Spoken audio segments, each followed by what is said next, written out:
এরে আজান দিছে নামাজটা পড়ে রে।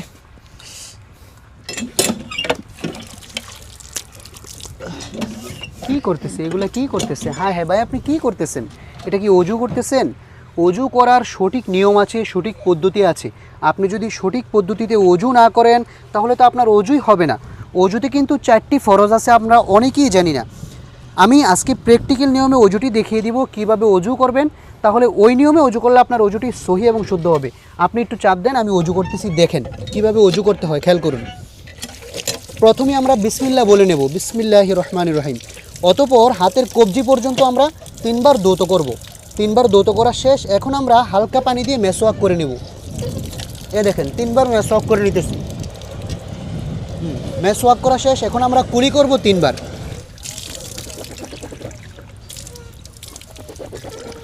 2বার, 3বার।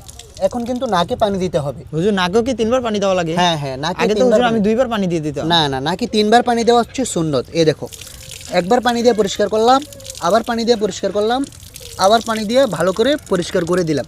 এখন আমরা সমস্ত মুখমণ্ডল 3বার দৌত করব। দেখো, এই যে প্রথম পানি নিলাম, সমস্ত মুখমণ্ডল ভালো করে দৌত করলাম।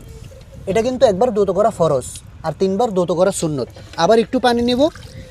এ দেখো, এবার আবার দৌত করে দিলাম সুন্দর করে, একেবারে এই চুলের গোড়া থেকে থুতনি পর্যন্ত, এক কানের লতি থেকে অপর কানের লতি পর্যন্ত সম্পূর্ণ মুখমণ্ডল। আবার একটু পানি নেব এবং আবার একটু দৌত করে দেব।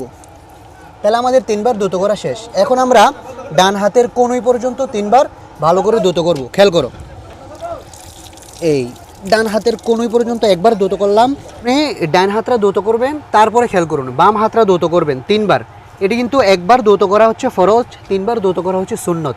তারপরে মাথা মাসে করবেন। দেখেন মাথা মাসের একটা নিয়ম আছে, এটা ধরেন, এই যে এখানে 3 আঙ্গুল, এখানে 3 আঙ্গুল, 6 আঙ্গুল দ্বারা এইভাবে টান দিবেন, এভাবে একটা টান দিবেন, আবার আস্তে করে চাপ দিবেন। মাথা মাসে শেষ। এবার কান মাসে করবেন এইভাবে 2 আঙ্গুল দ্বারা ভিতরে সুন্দর করে একেবারে চিপা চুপাগুলো সহ পরিষ্কার করে দিবেন। হ্যাঁ, তারপরে এই এতটুক উল্টা পৃষ্ঠা দিয়া গর্দানটা সুন্দর করে মাসে করতে হবে, এভাবে চাপ দিয়ে দিবেন।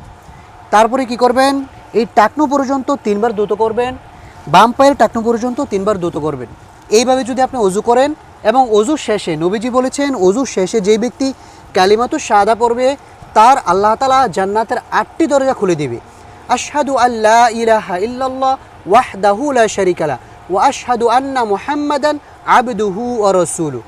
এইভাবে কালিমাতুশ শাহাদা পড়ে আপনি অজুটি সম্পূর্ণ করবেন, বুঝছেন? দর্শকদের মধ্য থেকে অধিকাংশ দর্শকে বলেছেন, হুজুর আমার ঘরে জিনের আসর আছে, আমার স্ত্রী অসুস্থ অথবা আমার সন্তান অসুস্থ, আমার মাথা ব্যথা করে প্রচুর বেশি, অথবা আমাদের স্বামী স্ত্রীর মধ্যে অমিল আছে, এখন আমি কি করতে পারি? প্রিয় দর্শক শ্রোতা, কবিরাজের মধ্যে অথবা কবিরাজের কাছে দৌড়াদৌড়ি না করে আপনি নিজেই কিন্তু ঘরে বসে আপনার চিকিৎসা আপনি নিজেই করতে পারবেন লজ্জাতুল নেসা খুবই সহজভাবে। দরকার হলে আপনারা আমাকে কল দিবেন। আর আরেকটা কথা বলে নেই, একটা টাকাও লাগবে না, 1 টাকাও